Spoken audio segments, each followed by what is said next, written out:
বাবু কি যাচ্ছে এখন? এটা টমেটো সস যাচ্ছে, এটা কাসুন্দি যাচ্ছে। আচ্ছা, এই যে একসঙ্গে কোয়ালিটি পাবেন সব এখানে। এই যে মাত্র প্লেটটা 20 টাকা প্লেট। এই প্লেটটা তাহলে মাত্র 20 টাকা, তাই তো? মাত্র 20 টাকা। মায়াপুরের মধ্যে মাত্র 20 টাকা পেটাই পরোটা, আনলিমিটেড সবজি আছে এর সঙ্গে। আনলিমিটেড সবজি। হ্যাঁ। তো এই হলো মায়াপুরের বড় মন্দির, তো দেখতেই পাচ্ছ। আমরা এখন নিয়ে নিয়েছি পেটাই পরোটা, তো তোমরা দেখতেই পাচ্ছ। একটা কিন্তু বিগ সাইজ কাঁচা লঙ্কা দিয়েছে, সঙ্গে আনলিমিটেড তরকারি, কাসুন্দি ও সস।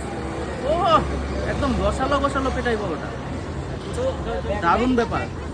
তো আমার পেছনে কিন্তু বিশ্বের সবচেয়ে বড় মন্দির রয়েছে, তোমরা সেটা দেখতে পাচ্ছ, তাই তো? তো চলো ট্রাই করা যাক।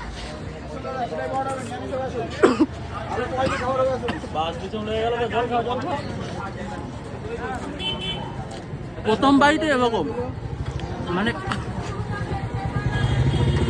কাঠুন্দির যে ফ্লেভারটা না, দারুণ লাগছে পেটাই পরোটার ক্ষেত্রে। এই প্লেটটার দাম কিন্তু মাত্র 20 টাকা।